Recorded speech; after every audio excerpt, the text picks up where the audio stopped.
ಅದು ಲೆಕ್ಕ. ಸಣ್ಣವಳಾದ್ರೂ ಕೂಡ ಎಷ್ಟು ಚೆನ್ನಾಗಿ ಮಾತಾಡಿದ್ಲು. ನನಗ್ ಬರ್ದೇ ಇರೋ ಯೋಚನೆ ನಿನಗ್ ಬಂತಲ್ಲ ವಿಶಾಲಾಕ್ಷಿ.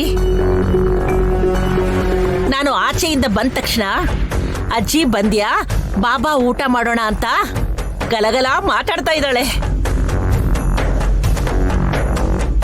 ಕರೆಕ್ಟೇ ಮಾಮ್. ಕೋಮಾಯಿಂದ ಆಚೆ ಬಂದಿರೋ ನಮ್ ನೈನಿಗೆ ನಾವು ಗೊತ್ತು, ಆದ್ರೆ ಅಜ್ಜಿ ಎಲ್ಲ ಗೊತ್ತಿಲ್ಲ ಅಲ್ವಾ?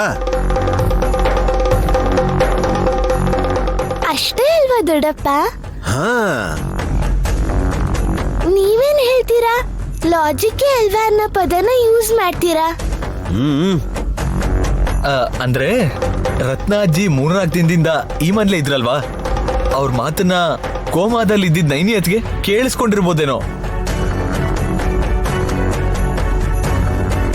ಕೋಮಾದಲ್ಲಿದ್ರೆ ಅವಳನ್ನ ಅವಳೇ ಗುರ್ತಿಡಿಯಲ್ಲ, ಅಂತದ್ರಲ್ಲಿ ಸುತ್ತಮುತ್ತ ಓಡಾಡೋರು ಯಾರು ಅಂತ ಗೊತ್ತಾಗುತ್ತೆ ಚಿಕ್ಕಪ್ಪ.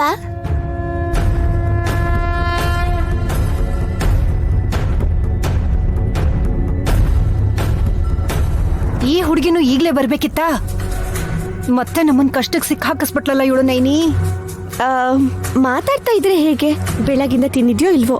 ಬಾ ವಿಶಾಲಾಕ್ಷಿ, ಅಜ್ಜಿ ನೀನ್ ಕೂಡ ಬಾ. ಇಲ್ಲಿ ಮರ್ಯಾದೆ ಹೋಗ್ತಾ ಇದ್ರು, ಹೊತ್ತೊತ್ತಿಗೆ ಊಟ ಮಾಡೋದು ಮುಖ್ಯ ಏನೇ ನಿನಗೆ?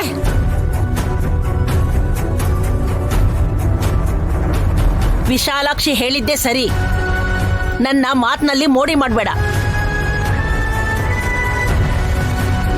ಶ್ರೀಮಂತರ ಮನೇಲಿ ಎಷ್ಟು ದಿವಸ ಇದ್ರೂ ಕೂಡ ನಮ್ಮನ್ನ ಮನೆಯವರು ಅಂತ ಅನ್ಕೊಳ್ಳಲ್ವೇ?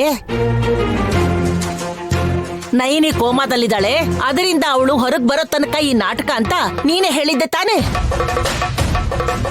ಅವಳಿಗೀಗ ಪ್ರಜ್ಞೆ ಬಂತಂತಲ್ಲ, ನಾವಿನ್ನೂ ಯಾಕೆ ಇಲ್ಲಿರ್ಬೇಕು ಹೇಳು?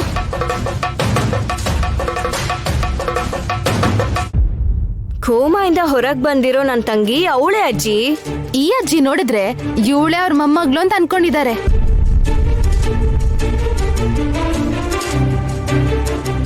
ಹಾಗೆ ಹೇಳೋದಾದ್ರೆ ಕೋಮಾದಿಂದ ಆಚೆ ಬಂದಿದ್ದ ನೈನಿ ಎಲ್ಲಿ ಹೋದ್ಲು?